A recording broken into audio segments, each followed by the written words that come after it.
অসংখ্য বিষয় ঘটনা বর্ণনা করেছেন। আমরা গুরুত্বপূর্ণ কিছু বিষয় শুধু টাচ করে যাব ইনশাআল্লাহ। আচ্ছা, প্রথমেই আমরা 16 নম্বর পারার প্রথম দিকে সূরাতুল কাহফের শেষাংশ, সেখানে আল্লাহ রাব্বুল আলামিন সাইয়েদনা মূসা আলাইহিস সালাম এবং হযরত খিজির আলাইহিস সালামের ঘটনা বর্ণনা করেছেন। যে সাইয়েদনা মূসা আলাইহিস সালাম বনি ইসরাঈলের তিনি কথা বলছিলেন, এই সময় তাকে জিজ্ঞাসা করা হলো যে বর্তমান সময়ে কে সবচেয়ে বেশি জ্ঞানী। তিনি বললেন আমি সবচেয়ে বেশি জ্ঞানী, কারণ আমি নবী রাসূল। তখন আল্লাহ রাব্বুল আলামিন বিষয়টা নোটিস করলেন। আল্লাহ রাব্বুল আলামিন বললেন যে না, তোমার চেয়ে বেশি জ্ঞানী ব্যক্তি আছেন।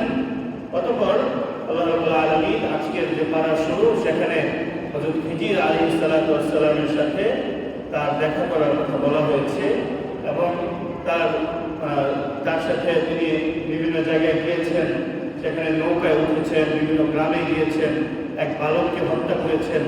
এইসব বিষয়ে এখানে আলোচনা হয়েছে। আপনারা যারা ইচ্ছুক তারা এই ঘটনাগুলো দেখে নেবেন, অনেক বড় ঘটনা। দ্বিতীয়ত, আজকে 16তম পারা 2য় পৃষ্ঠায় আল্লাহ রাব্বুল আলামিন এই তাম দুনিয়ার এক বড় বাদশার কথা বলেছেন। সেই বাদশার নাম বা উপাধি হচ্ছে যুলকারনাইন। এই গোটা পৃথিবীতে 2জন মুসলিম বাদশা এই গোটা পৃথিবী শাসন করেছেন। একজন হযরত সুলাইমান আলাইহিস সালাম, আরেকজন হচ্ছে যুলকারনাইন। কাফেরদের মধ্যে 2জন নমরুদ এবং বখতান আছে। আচ্ছা, এই যুলকারনাইন, তার সম্পর্কে 2য় পৃষ্ঠায় আলোচনা হয়েছে। তিনি এত বড় শাসক ছিলেন, যেখানে সূর্যোদয় সেখানে তিনি পৌঁছেছেন, যেখানে সূর্য অস্ত যায় সেখানেও তিনি পৌঁছেছেন। সুবহানাল্লাহ আযীম। এবং তিনি এত ন্যায়পরায়ণ শাসক ছিলেন, যেখানে গিয়েছেন দ্বীনের দাওয়াত দিয়েছেন, যেখানে গিয়েছেন ন্যায় বিচার তিনি ইনসাফ করেছেন।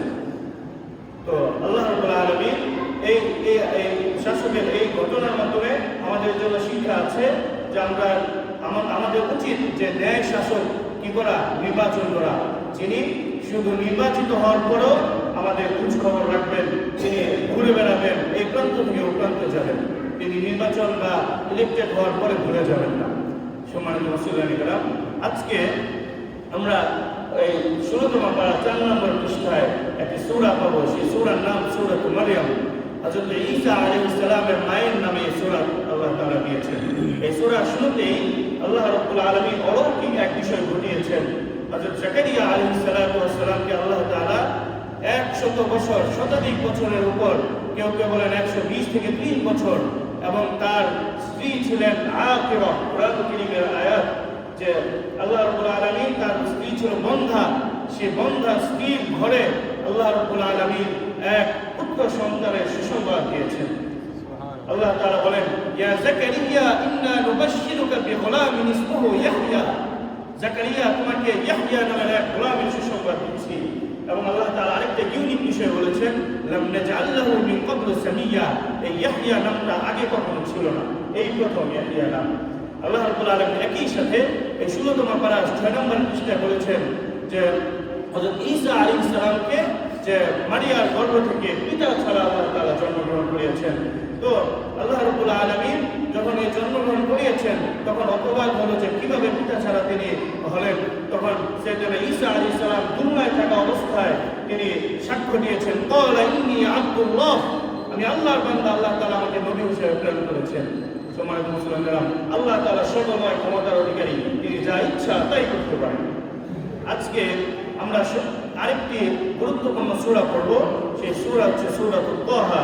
আল্লাহ রাব্বুল আলামিন এই সূরাতুত তাহায় সাইয়েদনা মূসা আলাইহিস সালামের সাথে তুর পাহাড়ে কথোপকথনের ঘটনা বর্ণনা করেছেন।